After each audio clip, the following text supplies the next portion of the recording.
Hi everybody, today is 2-Minute Tuesday, and I'm going to see if I can do this in 2 minutes on hummingbirds with a question I get asked a lot. Where are the hummingbirds? Some people say, we don't have any hummingbirds in our area.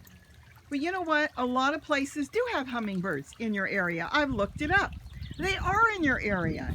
They're in my area. They're all over, really, the United States. But the point is, it doesn't mean they're in your yard. Just because there are red cars that are owned by people doesn't mean that there's a red car in your neighborhood. They may not be on your property. They may not be in your yard.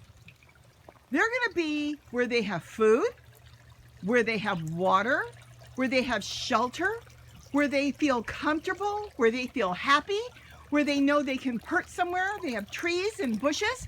If you've got a cement yard with no plants, no flowers, no nothing, they're not going to go there. Why would they go to an empty place? You wouldn't walk into a store if the store was empty and there was nothing on the shelves.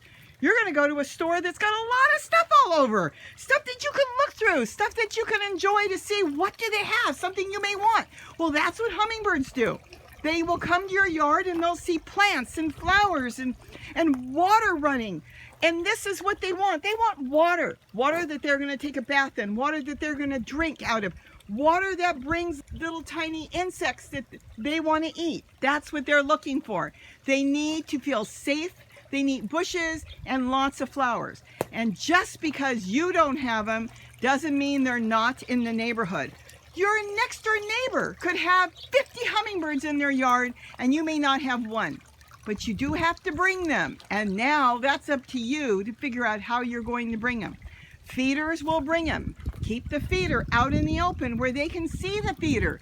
They know what these hummingbird feeders are, especially the cheap ones from the dollar stores, because so many people have them. They know when they fly by. Now, once they find that you have a feeder, they'll come back. But they're not going to hang around your yard looking to see if you're going to put a feeder out one day for them.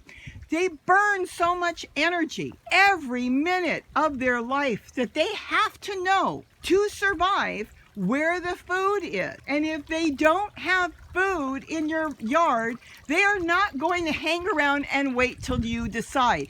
That also means that if you have a hummingbird feeder and you let it run dry and there is not food in there daily, they will not come back most of the time.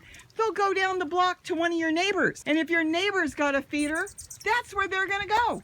They're going to go to the neighbor's house, because if they keep it full and they keep it fresh, that's where they're going to be. So it's not that you don't have hummingbirds. Yes, there are some areas that don't, but it's because they haven't figured out, and you're going to put a feeder out. You're going to keep it supplied and fresh for them. And once they figure that out, you should have more hummingbirds than you know what to do with. And let me tell you something. It costs me a small fortune to feed these hummingbirds. Have a great day. And don't forget to eat what you grow, everybody. Bye-bye. You need 1 cup of boiling water, because it's going to be 1 part sugar, 4 parts water. 1 cup of boiling water. It will dissolve the sugar quickly that way. And if your glass is not good for heat, then use a good heavy-duty plastic one, or get a good glass one. Stir it up. It dissolves very quickly. And look at that. It's all dissolved. Now what you're going to do is slowly add in 3 more cups, and I use tap water.